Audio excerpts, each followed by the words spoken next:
Ladies and gentlemen, today we're diving back into the cosmic era with another kit from the Gundam SEED FREEDOM movie. This time we're taking a look at the Black Knight Squad Cal-Re-A. The best way I can think of to describe this mobile suit is to call it the Sinanju of the cosmic era. This design shares a ton of design cues with the Sinanju, and this is clearly evident with the gold trim that we see throughout the mobile suit. Its design is one of royalty, elegance, and power. The Cal-Re-A takes the knight design motif and runs with it. This mobile suit looks fit for a king.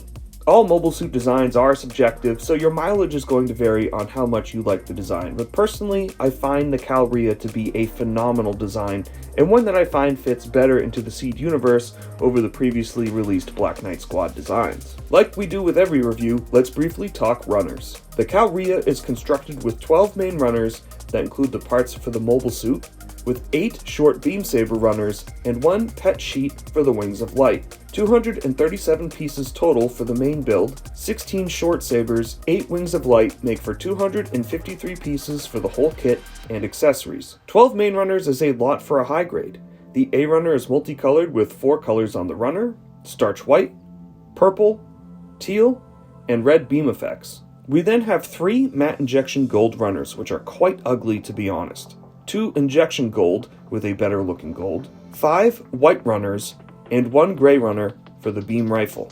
What's interesting is the white pieces on runner A are a brighter white than the rest of the other runners. This brings a nice contrast to the mostly two-tone color palette of white and gold. The build process for this kit was relatively straightforward, as it typically is for a high-grade Gunpla. The kit you're seeing on screen has been panel lined with Tamiya panel liner black, as well as a Micron .003 pen in certain areas. Only 3 stickers from the sheet were used, those being the visor sticker and sensor stickers for the front and back of the head. There was nothing that stuck out to me as difficult, and the instructions are laid out nice and succinctly to make for an easy assembly. What's nice about this kit is the color-separated gold trim. I do believe this is Bandai's first step into color-separated trim on a high-grade kit. Unlike the high-grade Sinanju, which relies upon stickers for the color separation, this is all separated on the runner. This makes the build flow nice and smoothly and removes the requirement for a reverse wash or other advanced paint techniques. What you get from this build is a nice looking kit straight out of the box. This build took me about 5.5 hours from panel lining to final assembly to complete. The Cal-Re-A uses the SEED Action System, which is stated to bring heavy amounts of screen accurate articulation to life in this model kit form. So let's see how well the SEED Action System works with this design. The head is on a front to back swivel at the bottom of the neck and a ball joint at the top of the neck. This allows the mobile suit to look downwards 20 degrees without even moving the ball joint. It also allows an upward look that's pretty impressive given how large the rear neck armor is on the head. The cheek vents on the side do however prevent a full 360 degree rotation of the head, giving you only 30 degrees in either direction. Given how large the collar is, I find this left to right movement to be acceptable. The head can tilt left and right about 10 degrees, which isn't much. The head articulation here is definitely a little limited, but this is a super busy design on the upper torso and head area, so I can understand why it has its limitations. Moving on to the torso and waist, we have some very knight-inspired armor. There is a swivel in the abdomen, allowing a left and right lean 30 degrees in either direction. What's better is it's rather solid, which is impressive given the weight of the backpack. The ball joint in the abdomen allows a 15-degree ab crunch and a 50-degree backwards lean. The chest can open, showing the mega cannon that is protected in the abdomen. The skirt armor on the front is able to swing outward and upwards 90 plus degrees. However, anything higher than 90 degrees and the skirt will get in the way of the leg articulation. The side skirts can swivel outwards 5 degrees, which is poor, but luckily these are on a ball joint and can swivel forwards or backwards, getting out of the way for the leg articulation.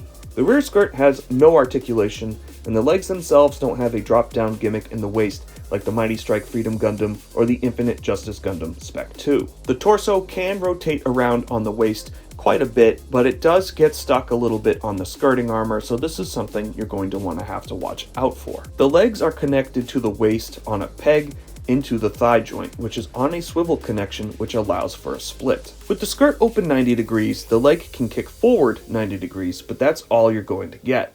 This kit really could have benefited from a leg dropping gimmick in the waist similar to the Mighty Strike Freedom or the Infinite Justice 2 Gundams. Because the rear skirt has no articulation, the leg can only kick backwards 20 degrees. The leg can split outwards about 60 degrees, with the side skirt opening normally, but with the side skirts swiveled backwards or forwards out of the way completely, you can get a 75-degree split. No full splits here for this guy. The upper thigh connection is on a swivel peg, and the whole leg can swivel around 360 degrees, no problem. The knee is on a double joint in the thigh and the knee, giving you a double bend and allowing a full leg compression with the calf nearly touching the thigh. The front of the ankle armor has a forward swivel, allowing it to get slightly out of the way of forward foot articulation. The foot is on a swivel in the ankle and a ball joint in the foot. This allows the foot to move forward and backwards on the swivels as well as on the ball joint. The ball joint also allows a 25-degree tilt in either direction and can also swing left to right ever so slightly. The toe is also on a bend, allowing the foot to fully collapse and giving you a great tiptoe pose. The leg articulation here is pretty good.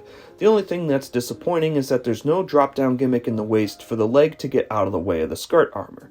This would have allowed the Cal-Re-A to kick upwards higher than 90 degrees and is a little more helpful for some more dynamic type of posing. The arms are on a swivel in the armpit, allowing the arm to swing forward. The shoulder is on a ball joint, and this allows the Cal-Re-A to reach almost across its chest. The large midsection for the mega cannon in the abdomen is all that stops it from doing so. The shoulder armor can raise upwards, and the inner shoulder can move upwards as well. This doesn't give you a full T-pose, netting about a 70-degree angle. Because the shoulder is on a ball joint, it can swivel around, but is stopped by the wings. If the wings aren't there, it can swivel around a full 360 degrees. They can also rotate and swivel around as a ball joint usually allows. The elbow is on a double joint, allowing for a decent bicep curl.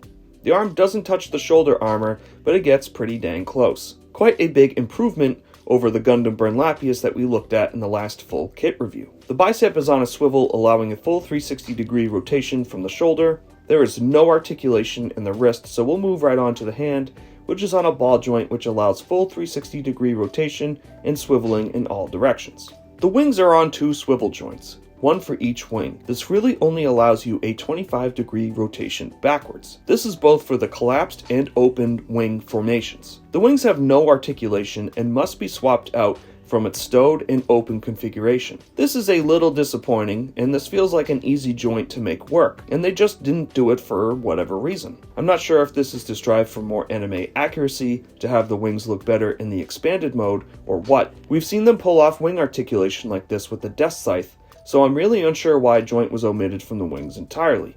If I had to guess, I'd say cost was probably a factor, as this kit is already decently expensive for a high grade.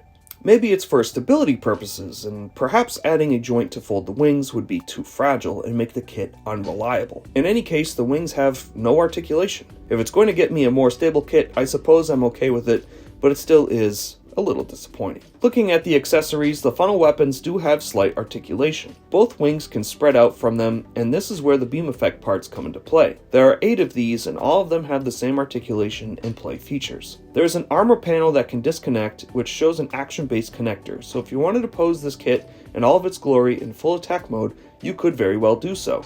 It would just take a lot of action bases, but you can do it. The kit comes with 2 beam sabers, which are physical swords similar to Cosmic Era anti-ship swords, and they look really nice, especially once they've been panel lined. The swords can also be stowed in the side skirts, which is a great touch.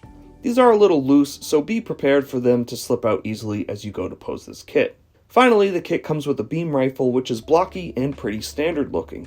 It's really nothing special, and this can be stowed on the back, but not at the same time as the swords.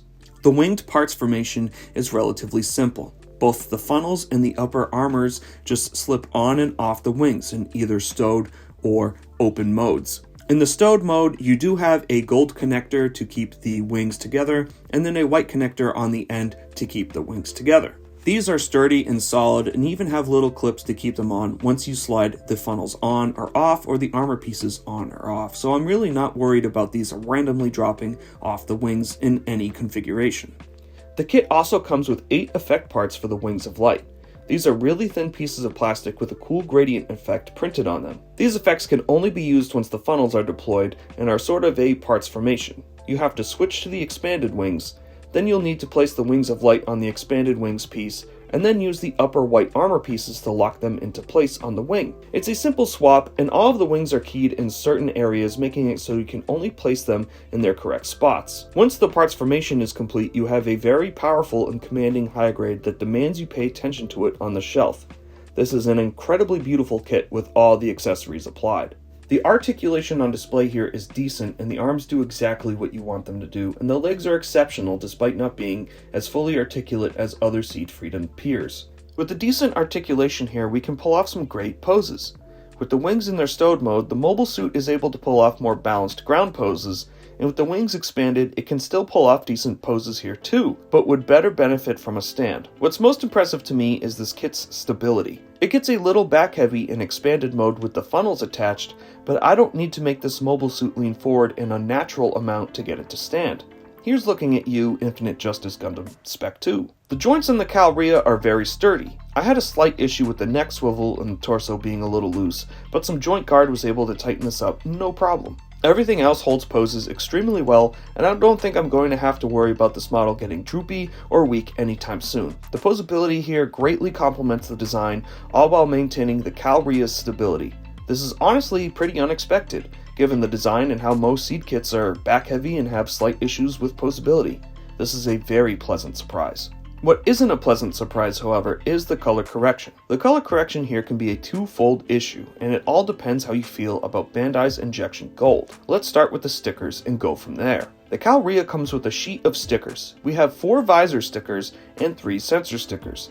The rest of the stickers here are for the wings and funnel weapons. All 8 funnels have 2 hexagon shapes that require stickers for this purple embellishment. That's 16 stickers, all in purple. This could have easily been made into parts and added as a runner to this kit. This might have driven the cost up on an already expensive model kit, so I suspect that's why this was decided to be sticker rather than parts, but it's still disappointing to see. These hexagrams are raised plastic, so these stickers are going to have slits in them which won't apply without a seam, and it's just not going to look very good. I opted not to use these, and I think the kit looks fine. It's all gold and white color scheme, however it's not anime accurate. I'll paint these after this review, but I wanted you to see how it looked straight out of the box. The second aspect that may need color correction, and this is 100% on personal preference, is the injection gold. On this kit there are 2 different injection golds. We have a better, more metallic looking gold, and this more matte flat looking gold. The matte gold is mostly used on interior joints, so the knee joints and elbow joint, as well as the wings. The metallic gold is used for a lot of the gold trim throughout the body. The shoulder, the wrist armor, the trim on the knee, ankle, chest, and wrist cuffs. In either gold color, you can clearly see swirls in the gold from the injection process. This is clear to see in the shoulder for the metallics, and super easy to see throughout the wings. If you're a new or strictly out-of-the-box builder, this metallic gold will look a lot better than the flat gold, and the metallic gold makes up for a lot of the important visible golds here on this kit. If you're a more advanced builder, or you don't like how these golds look from the injection process, this is something I would paint before assembly. It wouldn't be too difficult and would even elevate the final look of this kit by a large margin. Panel lining this kit was easy with the Tamiya liner, however there are some lines here that I used a pen on, notably the small triangle shaped accent in the bicep, as well as on the trim for the gold of the shoulder. The panel lines on the bottom of the legs aren't super deep, so the liner didn't really like filling this in either, so I filled it in myself with the Micron .003 pen, and this helped make it look better. This wasn't a bad or difficult process, but something to be mindful of, as you're probably going to have to use both methods to fully line this Cal-Re-A. Being that this is a high grade, there are a lot of seam lines here. Every funnel has a seam line as the 2 halves come together. The beam rifle has a seam line. The legs have probably the worst seam line of the entire kit. Bandai lately has been good about making legs without seam lines, but sadly, the Cal has a design that is not conducive for hiding these seam lines, so this is something you're going to have to deal with. The other seam lines are on the armor pieces with the gold trim.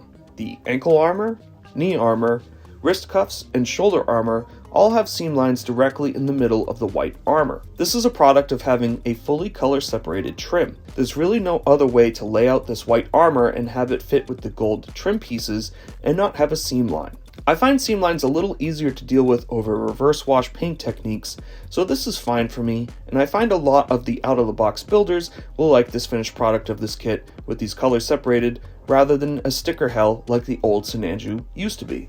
After all, this is a high-grade kit and seam lines should be expected. I think even if this kit was made in other grades, it would have a similar issue hiding all the seam lines. This is just nature of the beast with model building.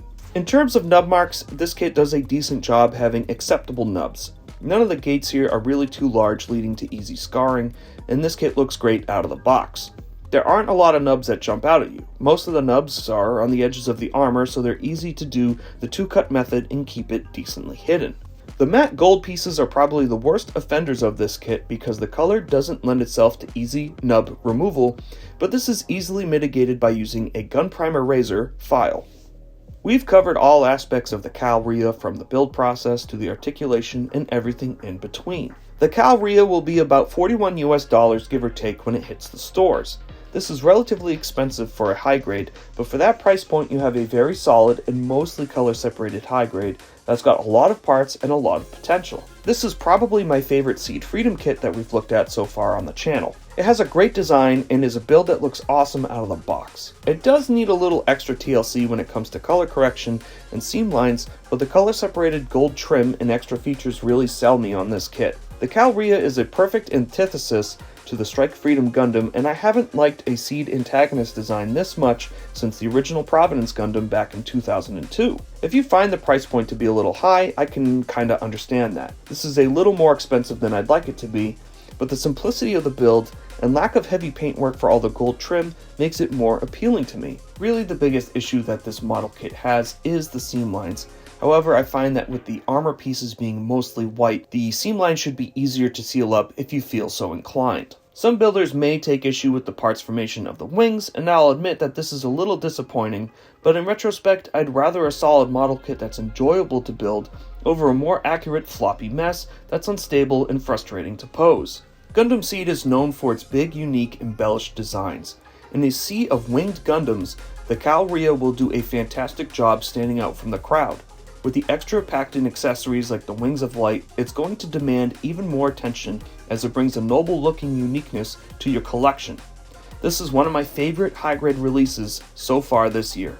Thank you all so much for watching this review of the Cal-Re.A. Let me know in the comments below what you think of the design. Are there any things you wish were different on this kit or this design? As always, thank you for all the support. The comments, likes, and subscriptions mean so much to me, and they help this channel grow. I'm excited to continue growing and bringing you all high-quality Gundam content. Until next time, stay safe, have fun, and happy building.